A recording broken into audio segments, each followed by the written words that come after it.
welcome back to another episode of Con Todo de Todo. I'm Adriana. I'm Melissa McKinney. And we are here to continue our celebration of Hispanic Heritage Month with an episode specifically for our student parents, which we do know we have a lot of. To tell you a little bit about our stories, because we were both student parents here in Maricopa and then getting our bachelor's and master's. So, Alyssa, tell me the story about how you didn't know that you could do your testing at GCC, so you took the bus to Rio? Wow. Okay.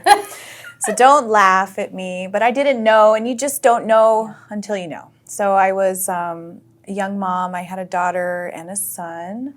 I assumed that the Maricopa community colleges were all separate, right? They're not related. That's all I knew. So when I enrolled as a student at Rio Salado, which is here in Tempe, I lived right next door to Glendale Community College. I chose Rio because I knew I had to do online school.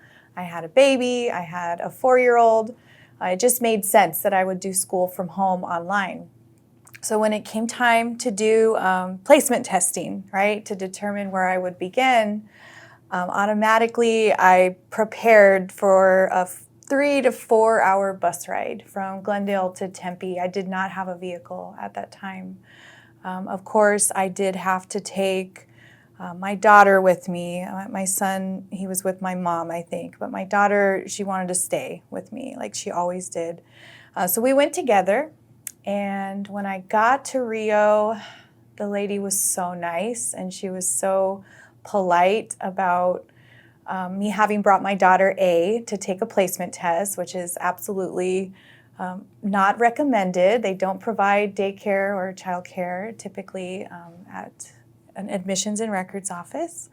But she was so nice about it, and she did let me take the exams, and she did help me with my daughter while I did so. My daughter was well behaved.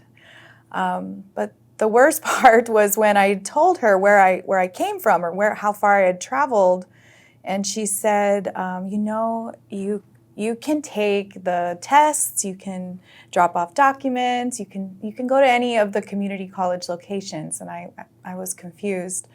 And that's how I learned that all of the 10 Maricopa community colleges fall under one umbrella. But I did it in the most difficult way possible. So I think I took 3 different buses. I probably waited at the downtown station for close to an hour. It was an adventure. It took me the entire day.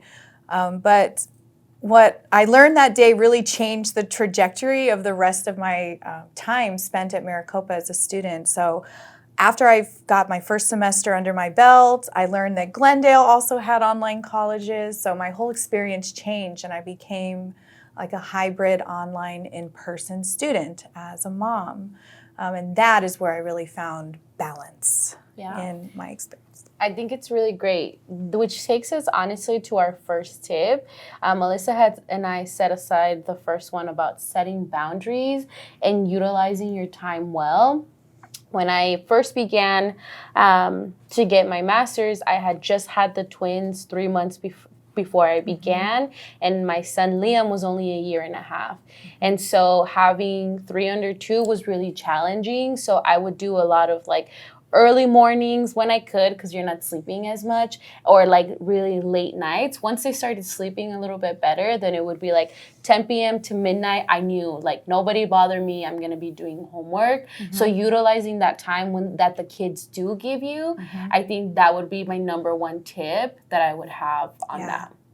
Yeah, for me, kind of the same thing. You really, as a mom, as a parent, you have to treat school like a job. When you're returning, you have to allocate the same amount of time that you would if you were working, and you have to show up, commit, and do it as though you were being paid, right? Which you're not. But pretend that you are. Pretend that the check's in the mail and it'll be here when you finish your degree, okay? So you have to do that. You have to create that structure and make sure it's the right time. I barely started with Rio with just a couple classes because I didn't know how much I could take on. So I started off small. By the end of that semester, I had figured out how to get my children into daycare part-time so that I could free up at least 4 to 6 hours a day to actually go to school. And I use that time. I use that time very carefully. If I wasn't in class, I was doing my homework because I knew as soon as I walked in the door, it would be the dinner. They're all hungry all the time. Yeah, they want you to hold them. They want to kiss you. They want to tell you about their day. Yeah. And that time is so important. And that's another point that I want to make is when you create that structure and your boundaries and you commit and you stick to it, it allows you to have more quality time with your children when you're not distracted. And I do and I prioritize that. It is really important. So what type of things could you do in that extra special time you do have with your kids while a student? Yeah. So one of the things that you could do is reading. I do a lot of reading with my kids right now just because they're so young. And one of the books that I wanted to highlight is called Little Libros. So basically they're bilingual books that teach the kids about different things. So for example, this one is of anatomy and it's lucha libre. So when you open it up here, you see it'll show like the arm and then it says arm, brazo. Or it says mouth, boca. And so it's a really great way for the kids to not only learn those first couple of words, but also the anatomy of the body in both English and in Spanish. They also have different ones of like Emiliano Zapata with colors, and Cantinflas with geography. And so they have different ones. And different nursery rhymes. I always like to say that I want to keep the culture alive within my kids as well, and making sure that I'm intentional with passing those generations to my generation. So we always say like un elefante se columpiaba. It's like one of our nursery rhymes. And they also highlight characters or different people that have been within the culture, like Richie Valley. Yeah, I recognize that. So one. Richie Valles. They also have one of Selena and Celia Cruz, and different people, and so you can continue to storytell and tell those stories of these people, so that again, future generations, we make sure that we keep their memories alive as well. So you could see a little bit about it, and it tells you in English and in Spanish. And so yeah, this one is about the story of Richie Valles. So I really love this one. The boys really love this one. The other tip that we had was don't feel bad to ask for help or leaning on your village. For me, it was really hard because I live in such a remote area in Tonopah that it was like my mom helping me or my dad or my husband. And we had to make a decision between my husband and I of like who's in their school phase right now in their school season and who's going to be with the kids. So in those 8 months, Isaac would help me after he got off from work, or he would cook dinner for me. But leaning on the village that we have, and it doesn't even, if you don't have anybody, you could do like a friend swap, like with your friend, like, hey, bring your kids, watch the kids while I do homework. And then next weekend, I'll watch your kids or something like that.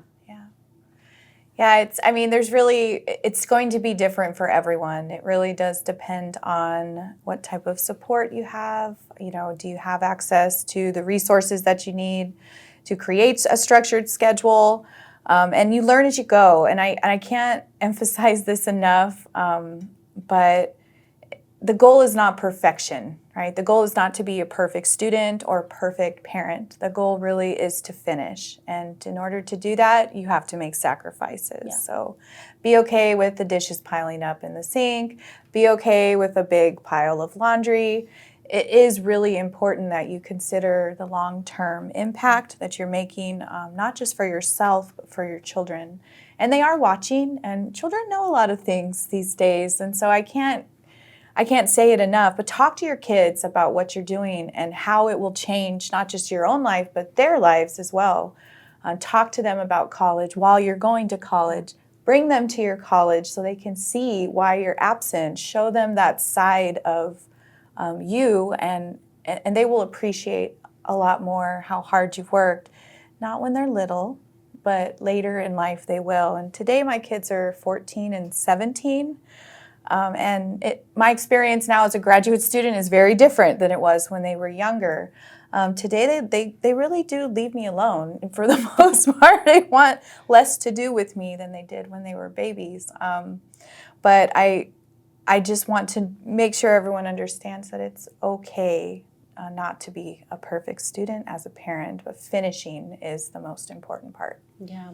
And having, I think, like a very strong mindset of like, you know, it's going to take me 2 years, but it's a short amount of time for like the benefits that my kids are going to get once I get a higher paying job or once I finish this career. And so I think that will kind of help you hold the why of why am I doing this and kind of staying resilient, because courses get more difficult. They require more out of you, especially as the course level increases, but you're strong and you can do it. And also know that HSI Excellence is here to help you when you have two moms who have lived it, breathed it, and are still going through it at different stages. So we want to say that we're really proud of our student parents for coming back and just kind of give you a little bit more resources of what you can do to be more intentional with the time that you do have with your kids. So any last minute tips, advice? No, I think just finish. If you're going to start it, make sure you finish it, because that is it will be a hallmark in your lives for your children's future. And just imagine when they're old enough and the question about college comes up, it's not going to be, well, do I have to do it? It's going to be, oh, because you did it, I know I have to do it too. The generational impact. It's the generational impact. So keep that in mind. Thank you so much for tuning in to another episode of Con Todo de Todo, and we'll see you soon.